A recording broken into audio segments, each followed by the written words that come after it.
Hello, lovers, and welcome back to Bevelations. I'm your host, Bevy Smith, and I decided to play a little Mama Cass, Dream a Little Dream of Me. One is one of my favorite songs, but I'm also playing it because I have a very dreamy guest in the studio, Miss Jennifer Beals. Thank you. I love that intro. It's so beautiful. Isn't it a great song? Yeah, really I just great. love it. I love her version, much better even the Doris Day version. Mm-hmm. It's really lovely. Really soulful. Yes, it is very soulful. Yeah. Too bad she choked on a ham sandwich. Shush, no. It's true. She did. Poor thing. Poor thing. But lots of good music left. Yeah. So there's that.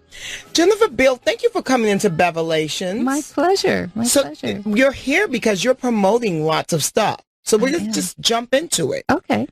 Tonight, you're premiering on The Night Shift. It's season 3, but this is your first season. It is. It is. So tell us the experience.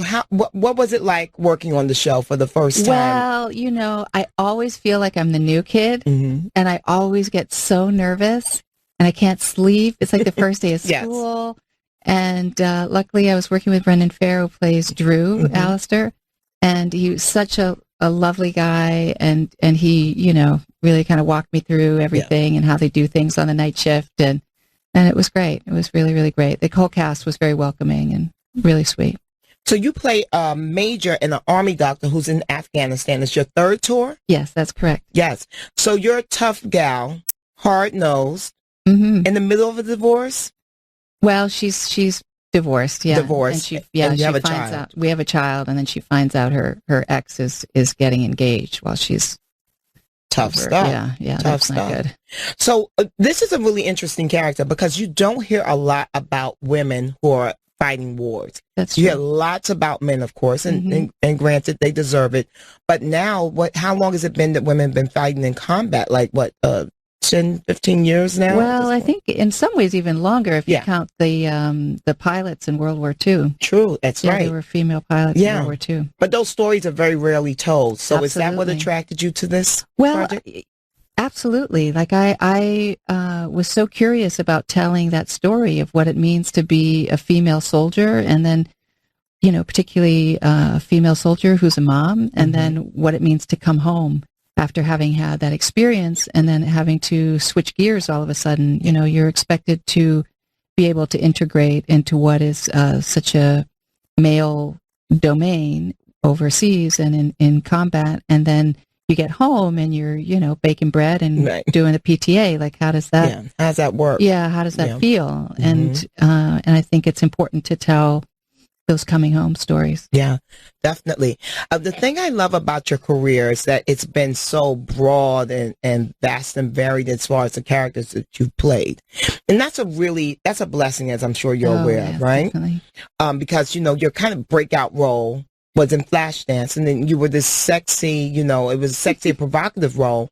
But you have managed to really avoid the, like, sexy ingenue for all those years. You really avoided it. Well, it'd be hard for me to play the sexy ingenue. Well, you wouldn't be the ingenue, but you would be the sexy grown woman, honey. You could be Mrs. Robinson any day.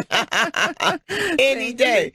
But how did you manage to kind of escape being typecast at that point in your career? Well, I think at a certain point, I just realized that I wanted to be an actor, you know, and I, in a way, became a character actor more than you know, the sexy ingenue kind of person. Yeah, the characters definitely were sexual, and but there's another aspect that's starting to happen now. Yeah, there's a depth and a nuance that you get to have in your career when you're 35 plus. Yes, thank you. That's what's funny. 35 plus, right? Yeah. Yeah. So it's like, I have a saying, it gets greater later. And I do believe that if you believe that, then the world will kind of like open the door and like give you lots of different options. I absolutely hear you, and I completely believe that. Yeah. And I think if you don't pigeonhole yourself, then perhaps other people won't pigeonhole you. Yes. So you have The Night Shift that's on NBC, but then you also have Taken that's coming on in NBC in the fall. Right. So it might be actually 2017, early 2017, okay. but yes, yeah. So you're a busy gal, is what they're saying. I am. Now, Taken is a prequel based on the famous movie with Liam Neeson, of course, but it's a prequel, so it's showing you how this guy came to be this kind of super kind of badass. Badass, yeah. Exactly. And you get to play his boss, which I love. You're Special Deputy Director of National Intelligence, and you oversee an elite team of operatives. How sexy is that? But you're like a badass bee. Yeah, she's an Uber strategist. Yes, for sure. Mm-hmm. She's an Uber strategist, and she will do whatever it takes to keep as many people in the United States safe as she can. You know, I love that. Yeah. So all these roles that we're talking about right now, they take a certain level of intelligence. Or intelligent writing. Oh, intelligent writing. No, but if you're an idiot, you really can't do it because the writing is still going to be over your head. So I guess that whole Yale background comes in handy, huh, Miss Ivy? Well, I think it comes in handy in terms of doing the research. Right. You know, it's really fun. I really enjoy researching. Mm-hmm. And even, you know, sometimes it may not be necessary to do all of the different aspects of research, but I always feel like in some way or another they inform you. They inform your decisions when you're acting, right? I think so. Yeah. And even in small ways. And if nothing else, they make you feel, they give you the confidence that you did your homework. Yes. And they give you the confidence to show up and just kind of know when you see something, you're not just like a fish out of water. You're like, okay, I kind of remember that in my research. Right. You know, I think it frees you up to make really great, smart choices versus just stick to the script kind of or moments. Informed decisions. And you know, and I think it's also really important when you don't understand something to ask, or you don't know something, then you ask. And luckily, both on Taken and the Night Shift, we have really great consultants who you can go to and say, I don't understand what that means. Can you help me out with that? Yeah. But you're also an inquisitive woman.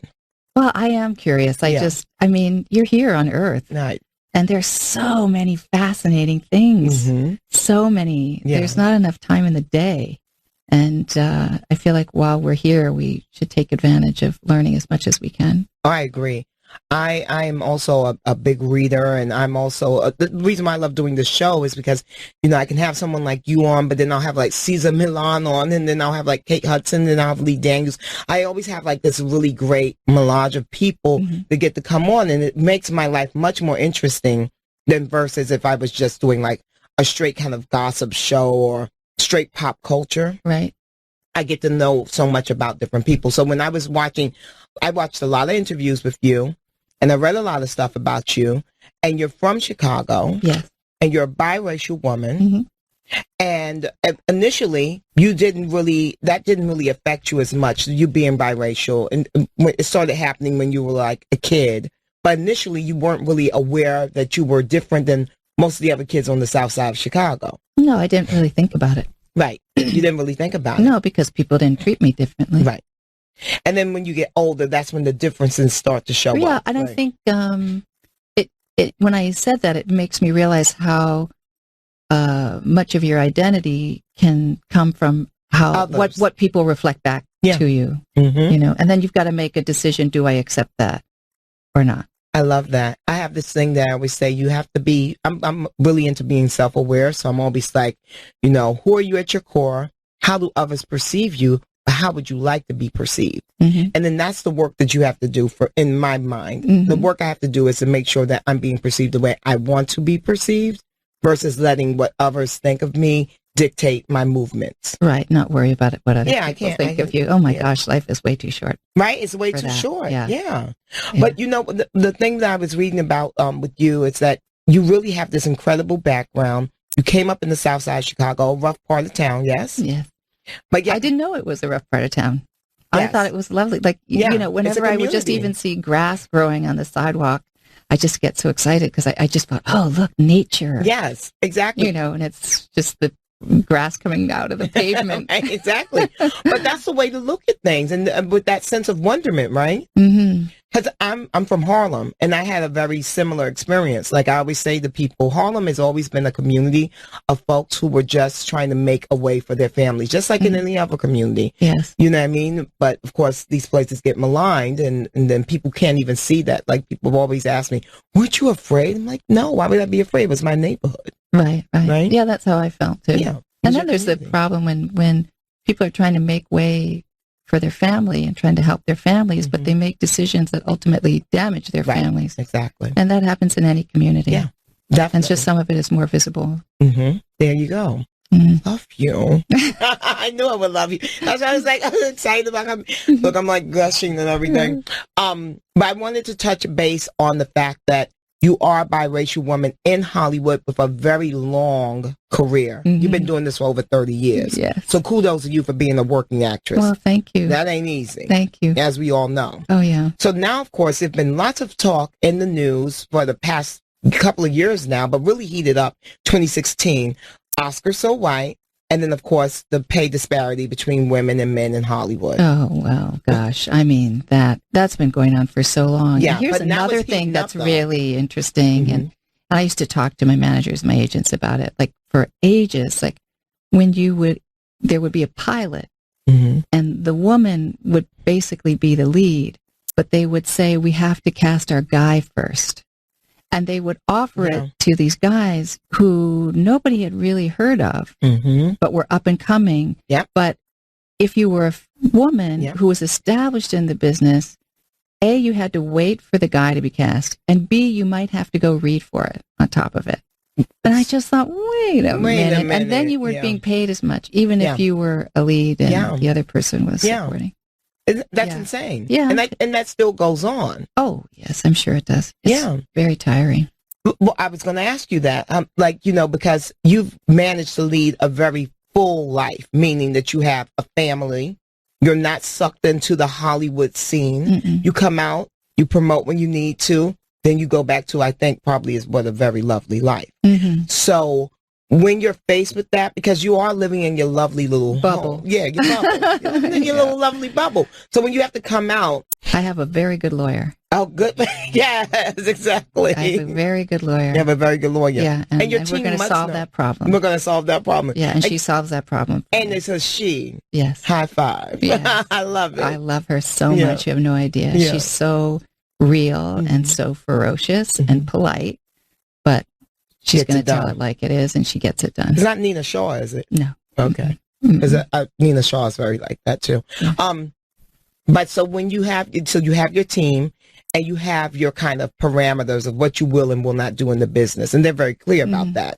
So they probably don't even send you a lot of stuff that comes their way for you because they're like, Jennifer ain't about to do that. Maybe not. But you know what's interesting? Even just when I was telling you that I got a lawyer, like I figured out, okay, I need a really strong lawyer. I realized that I was talking to Kenny Ortega. He and I have a project together that we recently sold to Sony. And we were talking about acting, and he was saying when he was an actor, sometimes it would be so hard for him to let go of a character because there were aspects of the character that he so enjoyed portraying and that they enriched his life. And then he realized that, after the show was over, he didn't need to get rid of those aspects. He could somehow integrate them into his own character. And I realized that there was a show I did called House Divided. And I played this character, Amanda America Dixon, who was the child of a plantation owner and a slave. And she was his only child. Wow. And he raised her and educated her, and she was his daughter. And when he passed away, and this is a true story, he willed everything to her. Wow. And what part of I was Amanda. This was Georgia, Sparta, Georgia. And he was smart enough to have very important people in the community witness his will. So, but when he passed away, extended relatives came out of the woodwork and said, you can't will this property to her. She's not even a human being, technically. Right. And being his daughter, she was very smart and hired 6 of the best lawyers in the South to defend her case. Wow. And she ended up winning and became one of the richest women in the South. And I thought, and I was just hearing myself like, I guess, now I need a badass lawyer. That's what I need. That's smart stuff. I love that. Yeah, it's fun. Yeah. the thing that I'm getting from you is this, is that you have managed to really incorporate your morals and your values into your work life. And I bet there was never a time when you were kind of like swayed by this business. I bet you've always stood in very solid ground. Yeah, I feel the most comfortable when I'm on solid ground. Yeah. For sure. Yeah.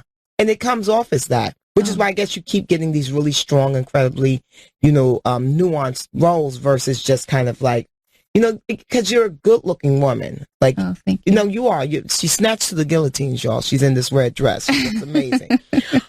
But so you really you could be a femme fatale, you could be, a seductress, you could be all these things, but you roles gravitate towards you that are really very smart and accomplished women. Mm.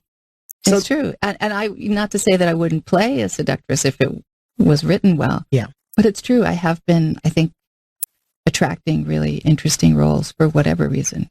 The universe wants me to be in I was a about to place. tell you it was the damn universe that was doing all this work for you. The universe is really doing the work for you. I know, it is. Believe me, I'm just sitting back and, was saying yes. Yes, exactly.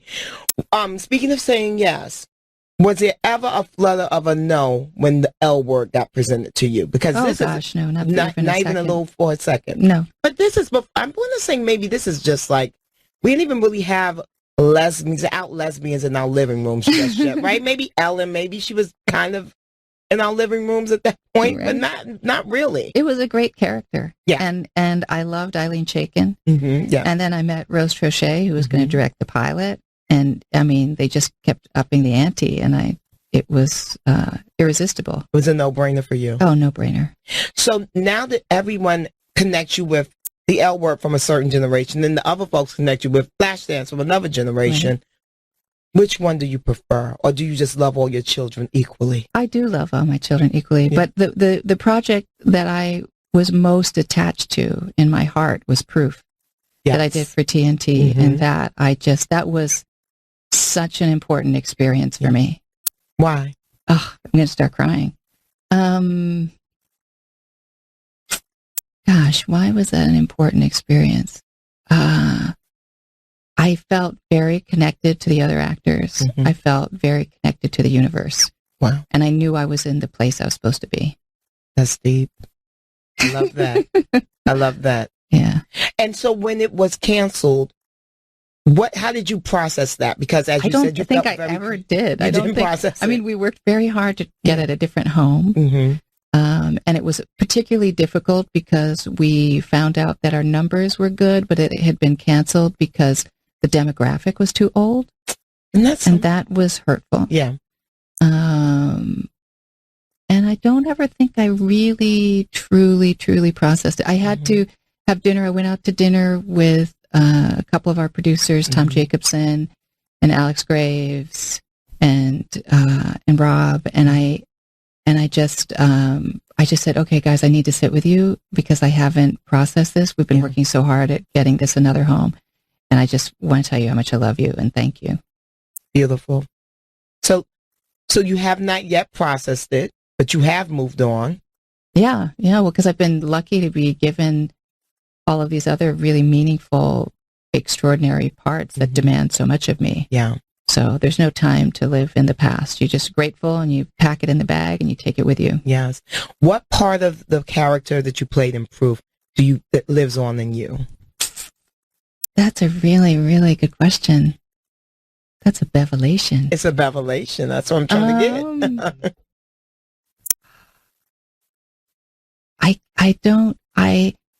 I know I completely believe that there is something that we cannot see. Mm-hmm. And we have guides. Yes. Whether you want to acknowledge them or not. Mm-hmm. We definitely do. And,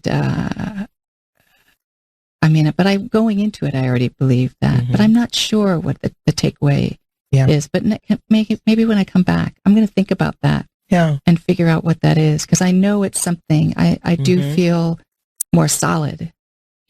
I feel more solid. Yeah. More connected. And just get her done. Get her done. I'm going to get her done. And I feel solid. Yeah. No, I this has been so great chatting with you because I am, I also do TV and I just did a big audition and My friends around me are like, oh my gosh. I said, guess what I do? I go on auditions and I leave it in the room. That's right. And I keep it fucking moving. Right. I can't. No, you enjoy the experience. I enjoy the there. experience. Yeah, you go, and sometimes, when I had to go audition, I think, I have to think about this as I get to go act this afternoon. Yes. And I'm just going to leave it at that. I'm just going to go do like a little acting class and go have fun and make it my own and walk away. And I realize I have so much to learn. Yep. I have so much to learn. And I think the key is to stay curious, about your own life and your own craft and the world. Yeah. Versus the fame game. I want to talk to you. Oh, gosh. We have to do fame game real quick because people never understand me when I tell them I do not want to be famous. Right. I look at old school talk show hosts like Dick Cavett or Merv Griffin Dinosaur. I want to be those people. They weren't famous. They were quasi-famous because they talked to famous people, but they were not the star. I'm not interested in being the star. I want to do my craft, which is connecting with people like you and asking interesting questions and finding out juicy things, getting Bevelations. Right. But I'm not interested in the fame. And I know you, too, are not interested in the fame. I get worried about the generation that is so attached to social media and so interested in being famous, because it's like being a tree that has no roots. When the storm comes, you will be uprooted. Yep. And I would much rather be a tree with very long, deep, thick roots. And I may not be the most beautiful or the most spectacular tree, but I'm going to be around for a really long time. And that, my love, is a Bevelation. Thank you, Miss Jennifer Beals, for being on Bevelations. This has been such a great joy. I want you to come back. You'll have the answer for me about what Proof gave to you. Okay. But this has been a great joy. You were everything that I hoped you would be. So thank you so much. Sweet. Thank you. It's really a pleasure for me as well. Thank you. Lovers, I hope you enjoyed this edition of Bevelations. I had so much fun chatting with Jennifer Beals. I feel very enlightened. I hope you do too. I'll be back tomorrow. Ciao for now.